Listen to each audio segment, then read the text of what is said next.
ಕುಮಾರಸ್ವಾಮಿ ಅವರು ಮಂಡ್ಯದಲ್ಲಿ ಹೇಳಿದರೆ ಅಹಿಂದಕ್ಕೆ ಸಿಎಂ ಸಿದ್ದರಾಮಯ್ಯ ಅವರ ಕೊಡುಗೆ ಏನು ಅಂತ.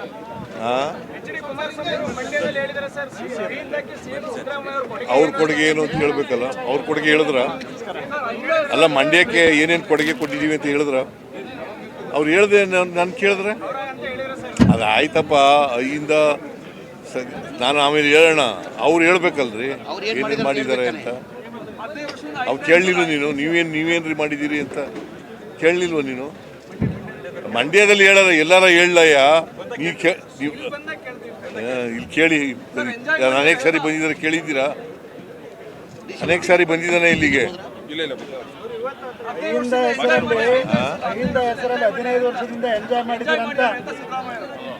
ಐದಪ್ಪ, ಅಹಿಂದ ಸಂಘಟನೆ ಮಾಡಿದವನು ನಾನು.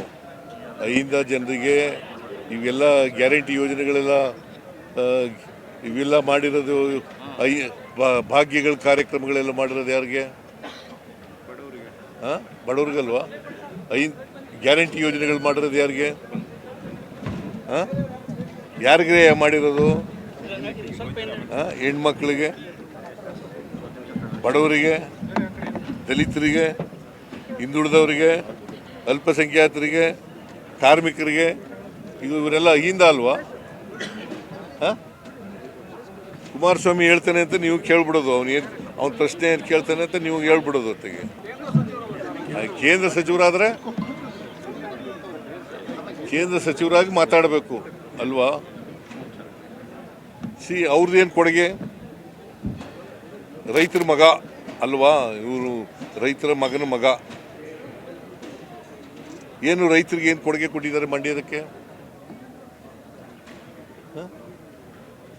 ಸುಮ್ಮನೆ ನೀವು ಏನೋ ಕೇಳಬೇಕು ಅಂತ ಕೇಳ್ತೀರಿ ಅಲ್ಲ. ಏನು ಇನ್ನೇನು ಬೇರೆ ಪ್ರಶ್ನೆ ಹೇಳಿ. ಮೇಕೆದಾಟಿಗೆ ಯಾಕೆ ಕೊಡಿಸ್ಲಿಲ್ಲ? ಈಗ ನಿನಗೆ ಗೊತ್ತಾ, ಕರ್ನಾಟಕ ಸರ್ಕಾರಕ್ಕೆ ನಾನು ನಿನ್ನೆ ರಿವ್ಯೂ ಮಾಡಿದೆ. ಇದ್ರದ್ದು ಫೈನಾನ್ಸ್ ಡಿಪಾರ್ಟ್ಮೆಂಟ್ದು ಮತ್ತು ಅಬ್ಕಾರಿ ಇಲಾಖೆದು ರಿವ್ಯೂ ಮಾಡಿದೆ.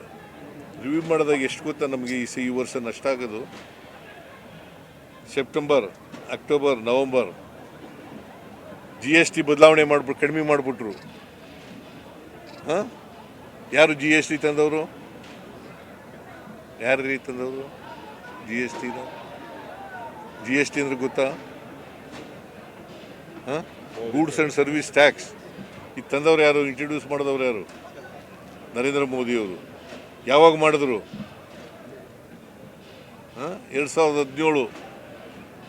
17ರಿಂದ GST ಟ್ಯಾಕ್ಸ್ ತಗೊಂಡಿರೋರು ಯಾರು? ಅವರೇ ಅಲ್ವಾ? ಕಡಿಮೆ ಮಾಡಿಬಿಟ್ಟು, ಈಗ ಕಡಿಮೆ ಮಾಡೋದ್ರಿಂದ ಏನಾಯಿತು ಗೊತ್ತಾ?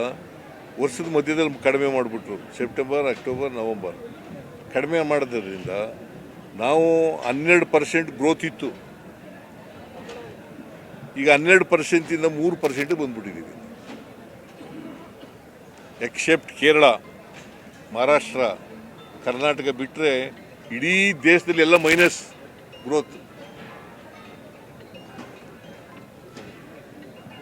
ಇದನ್ನ ಕುಮಾರಸ್ವಾಮಿ ಅವರು ಯಾವತ್ತಾರು ಮಾತಾಡಿದಾರ? ರಾಜ್ಯಕ್ಕಾಗಿರೋ ನಷ್ಟದ ಬಗ್ಗೆ ಮಾತಾಡಿದಾರ? ಈಗ ಆಯ್ತಲ್ಲಪ್ಪ, ನಿಮಗೆ ಯಾವುದದು ತುಂಗಭದ್ರಾ ಯೋಜನೆ, ಅಪ್ಪರ್ ಭದ್ರಾ ಯೋಜನೆ, ಮಿಸಸ್ ಎಂತ ಹೇಳೋಳು ನಿರ್ಮಲಾ ಸೀತಾರಾಮನ್ ಬಜೆಟ್ನಲ್ಲಿ ಹೇಳಿದ್ರು ಎಷ್ಟು ಕೋಟಿ ಕೊಡ್ತೀವಿ ಅಂತ. 5,000 ಕೋಟಿ ಕೊಡ್ತೀವಿ ಅಂತ. 5,300 ಕೋಟಿ ಕೊಡ್ತೀವಿ ಅಂತ ಹೇಳಿದ್ರು. ಯಾವತ್ತಾರು ಮಾತಾಡಿದಾರ ಕುಮಾರಸ್ವಾಮಿ? ಪಾರ್ಲಿಮೆಂಟ್ನಲ್ಲಿ ಬಜೆಟ್ನಲ್ಲಿ ಹೇಳಿದ್ರು. ಪಾಸ್ ಆಯ್ತು, ಬಜೆಟ್ ಪಾಸ್ ಆಯ್ತು, MP ಗಳೆಲ್ಲ ಪಾಸ್ ಮಾಡಿದ್ರು. ಆಮೇಲೆ ನಮ್ಮ ಬಜೆಟ್ನಲ್ಲೂ ತೋರಿಸಿದ್ರು. ಕೊಟ್ಟರೆ ಇವತ್ತಿನವ್ರಿಗೆ ಮಾತಾಡಿದಾರ Kumaraswamy? What moral right he has? Mekedatu ಬಗ್ಗೆ ಮಾತಾಡಿದ್ರ? ಏನು ಸುಪ್ರೀಂ ಕೋರ್ಟ್ನವರು ನಮ್ಮ ಸಹಾಯಕ್ಕೆ ಬರದೇ ಹೋಗಿದ್ರೆ ಯಾವತ್ತೂ ಮಾತಾಡಿರಲಿಲ್ಲ. ಇವತ್ತು ಕೂಡ CWMA ಏನದಕ್ಕೆ ಏನಂತ ಕರೆಯೋದು? Water management authority. Kaveri water management authority. Kaveri management authority ಅಲ್ಲಿ ಇವತ್ತಿನವರೆಗೆ ಪಾಸ್ ಮಾಡೋಕ್ಕಾಗಿಲ್ಲ. ಯಾರ ಅಧೀನದಲ್ಲಿರೋದು ಅದು? Central government. ಸೆಂಟ್ರಲ್ ಗೌರ್ಮೆಂಟ್ ಅಲ್ಲ, CWC ಯಾರ ಅಧೀನದಲ್ಲಿರೋದು? ಮಂಡ್ಯದವ್ರಿಗೆ ಅನ್ಯಾಯ ಅಲ್ವಾ ಇದು? ಸುಮ್ಮನೆ ಮಂಡ್ಯಕ್ಕೆ ಅನ್ಯಾಯ ಆಗ್ತಾ ಇದೆ. ಇದು ಏನು ಕೇಳೋದಿಲ್ಲ, ಮಾಡಲ್ಲ, ಸುಮ್ಮನೆ ಟೀಕೆ ಮಾಡೋಕ್ಕೋಸ್ಕರನೇ ಇರೋದು. ಅದಕ್ಕೆ ಹೇಳಿದ್ದು DK ಶಿವಕುಮಾರ್ ಯಾವಾಗಲೂ ಹೇಳ್ತಾ ಇರ್ತಾರೆ, ಟೀಕೆಗಳು ಸತ್ತೋಯ್ತವೆ, ನಾವು ಮಾಡಿದಂಥ ಸಾಧನೆಗಳು ಮಾತ್ರ ಉಳಿತವೆ ಅಂತ. GST ನೋಡಿ, GSTನಲ್ಲಿ ನಮಗೆ ಈ ವರ್ಷ ಸುಮಾರು 12,000 ಕೋಟಿ ನಷ್ಟ ಆಗ್ಬೋದು ಅಂತ ಲೆಕ್ಕ ಇದೆ. GSTನಲ್ಲಿ 12,000 ಕೋಟಿ ನಷ್ಟ ಆಗ್ಬೋದು. ನಾವು 1,20,000 ಕೋಟಿ ತೆರಿಗೆ ಬರ್ತದೆ ಅಂತೇಳಿ ಕಮರ್ಷಿಯಲ್ ಟ್ಯಾಕ್ಸ್ನಲ್ಲಿ ಲೆಕ್ಕ ಹಾಕೊಂಡಿದ್ದು, ಅಂದಾಜು ಮಾಡಿದ್ದು. ನಾವು ಈಗ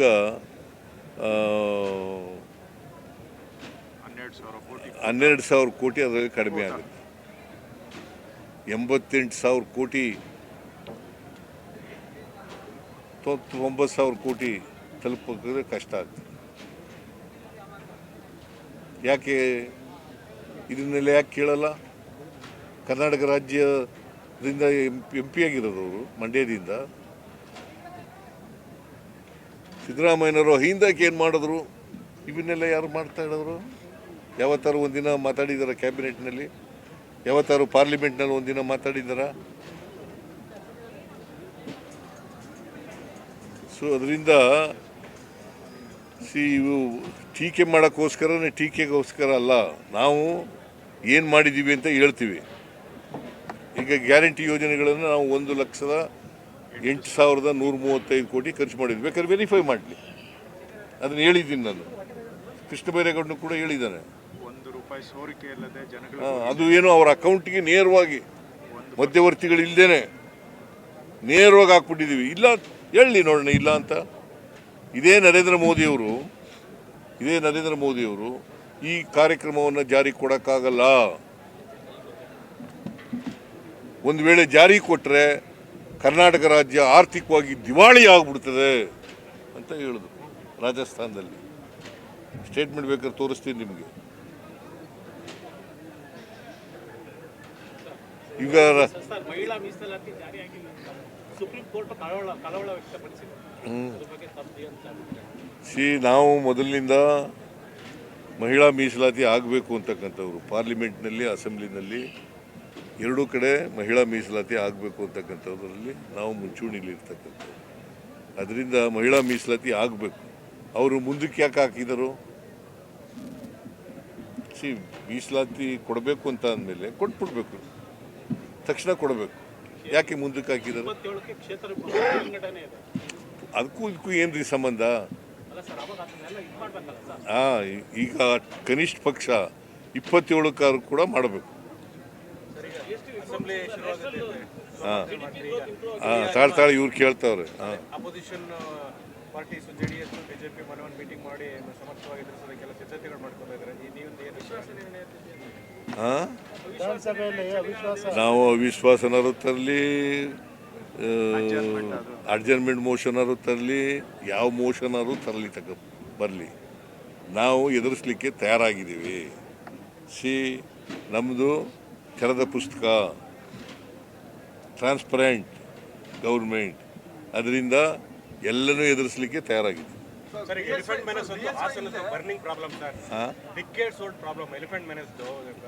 ಅದೇ ಅನಿಮಲ್ಲು ಅದನ್ನೆಲ್ಲ ಮಾತಾಡಬೇಕು ಅಂತಂದರೆ ಟೈಮ್ ಸಿಕ್ಕಲಿಲ್ಲ.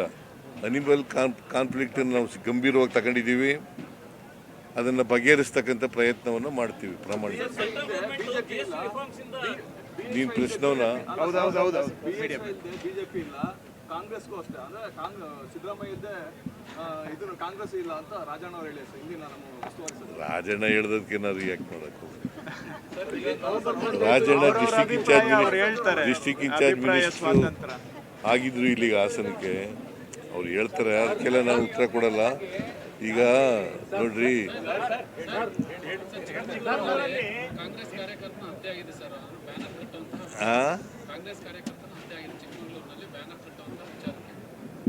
ಇದ್ರೆ ಕಾನೂನು ರೀತಿ ಕ್ರಮ ತಗೊಳ್ತೀವಿ. ಅದು ನಾನು SP ಜೊತೆ ಮಾತಾಡ್ತೀನಿ, ಕೂಡಲೇ SP ಜೊತೆ ಮಾತಾಡಿ ಅಲ್ಲೂ ಕೇಳಿದ್ರು, ಬೇರೆಯವ್ರು ಹೇಳಿದ್ರು ನನಗೆ ಏರ್ಪೋರ್ಟ್ನಲ್ಲಿ